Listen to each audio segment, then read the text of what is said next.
और सीधा रुख करेंगे छिंदवाड़ा की ओर, जहां पर बीजेपी प्रदेश अध्यक्ष श्री विष्णुदत्त शर्मा की छिंदवाड़ा में पत्रकार वार्ता हो रही है। के साथ कोई सरकार गांव-गांव जाकर के कह सकती है कि हमारी सरकार ने पिछले समय में हमने क्या किया था और हमारी सरकार बने हुए अभी 23 तारीख को 3 वर्ष पूरे होंगे, हमने क्या किया है, ये जनता के बीच जाकर के कहने की क्षमता और कॉन्फिडेंस उन्हीं को होता है जो काम करते हैं। और अगर कोई योजनाओं से लाभान्वित होने वाले भाई और बंधु अगर बचे हैं, वंचित हुए हैं, तो उनको भी ऑन स्पॉट मुख्यमंत्री जन सेवा अभियान के माध्यम से 82 लाख लोगों को मध्य प्रदेश के अंदर जो अलग अलग योजनाओं में लाभान्वित होने के लिए इंटाइटल है, वो नहीं हुए थे, उनको भी लाभान्वित करने का प्रयास करती है। और माननीय प्रधानमंत्री जी से लेकर हमारा नेतृत्व तो कहता है कि आयुष्मान भारत के 5 लाख के फ्री के इलाज कराने के अधिकार से लेकर के हर प्रकार की योजनाओं से लाभान्वित कैसे किया जा सकता है। और छिंदवाड़ा जिला सर्वाधिक, जो हमारे प्रभारी मंत्री जी इस बात का उल्लेख कर रहे हैं कि छिंदवाड़ा जिले में मुख्यमंत्री जन सेवा अभियान में सर्वाधिक लोगों को जोड़ने का काम हुआ है, मध्य प्रदेश के अंदर 1 नंबर पर। ये भारतीय जनता पार्टी की सरकार और भारतीय जनता पार्टी का संगठन है कि भारतीय जनता पार्टी का संगठन का कार्यकर्ता मैदान में उतर के इस काम को कर रहा है।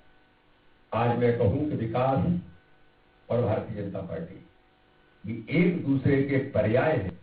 भारतीय जनता पार्टी है तो विकास है। और अगर हम ये कहने का प्रयास करें कि 15 महीने की वो सरकार जो इस मध्य प्रदेश के अंदर बनी थी और 15 महीनों में गरीबों के हक और अधिकार को छीनने का काम किया था,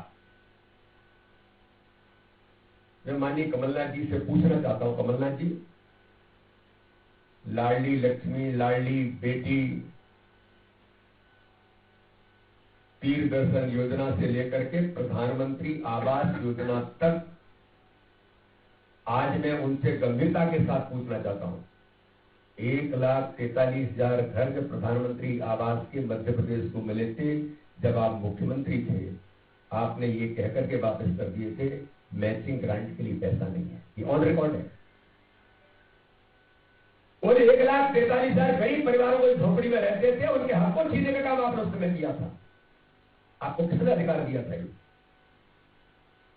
लेकिन उसी दौरान रिकॉर्ड देखेंगे तो आईफा अवार्ड करने के लिए इंदौर के अंदर नचने कूदनों के लिए 700 करोड़ का प्रावधान करवाए थे। और एक योजना की बात नहीं कर रहा हूं मैं, संबल योजना से लेकर के गरीबों के हितों के लिए खड़ी होने वाली योजनाएं जो गरीबों को संबल देने का काम करती थी, आपने किस आधार पर बंद की थी?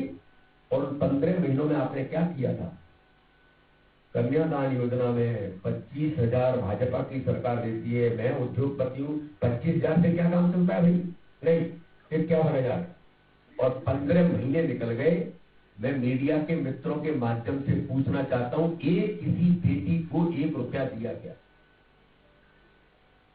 आज भारतीय जनता पार्टी की सरकार ने जैसे ही बनती है, उन गरीबों के छीने हुए हक और अधिकार को देने का काम भारतीय जनता पार्टी की सरकार करती है।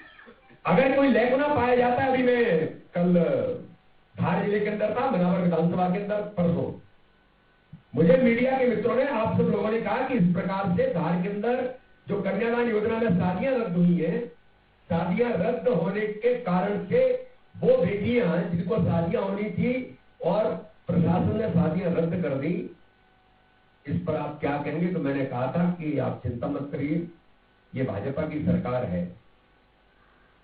ये आप कब तक इस पर कार्रवाई होगी? मैंने कार्रवाई नहीं होगी, प्रभावी कार्रवाई होगी और कल्पना नहीं होगी। मैंने जब बात की कलेक्टर से, उन्होंने कहा था उसमें थोड़ा सा जो सामग्री वगैरह थी हमें ठीक नहीं लगी, इसलिए हमने उसको तत्काल रोका। और माननीय मुख्यमंत्री जी ने दोपहर में घोषणा कर दी कि अब सामग्री नहीं, सीधे चेक से उन बहनों को पैसा देने का काम सीधे चेक से होगा। ये भारतीय जनता पार्टी की सरकार है, ये वो सरकार नहीं है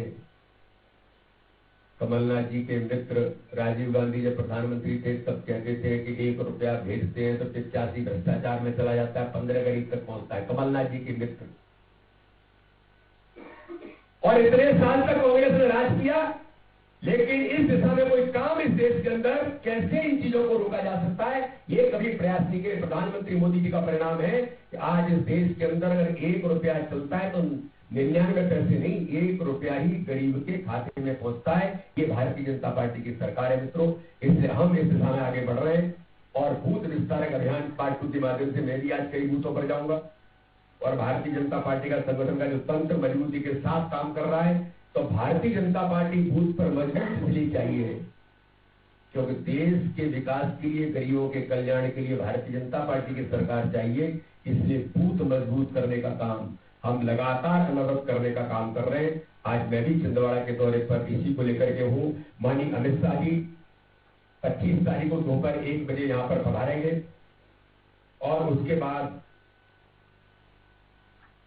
आंचल कुंड में जो हमारे आदिवासी समाज के धर्मगुरु हैं, उस आश्रम में जाके दर्शन करेंगे। दर्शन करने के बाद उन्हीं के यहाँ भोजन होगा, वहीं भोजन होगा और भोजन होने के बाद जो विशाल आम सभा है, आम सभा को संबोधित करेंगे। भारतीय जनता पार्टी के जो हमारी मूल ताकत हमारा कार्यकर्ता, उन कार्यकर्ताओं को भी माननीय अमित शाह जी का हम सबको मार्गदर्शन मिलेगा। पूरे छिंदवाड़ा जिले का एक एक कार्यकर्ता, नगर के मंडल के बूथों का एक एक कार्यकर्ता, भाई और बहन माननीय अमित शाह जी के स्वागत की तैयारियों में हम उमंग और उत्साह के साथ पलक पावड़े बिछाकर छिंदवाड़ा उस दिन भाजपा में और माननीय अमित शाह जी के स्वागत की तैयारियों के लिए तत्पर होकर के हम सब जुटे। कल माननीय मुख्यमंत्री जी भी सभा के स्थान और बाकी चीजों का दौरा करके गए। इससे पहले भी हमारी कविता जी और ये सब लोग, कमल जी लगातार यहाँ पर लगे ही है और ये दौरा अमित शाह जी का ऐतिहासिक दौरा बनेगा, ऐतिहासिक आम सभा होगी। और मैं सभी पत्रकार मित्रों से आज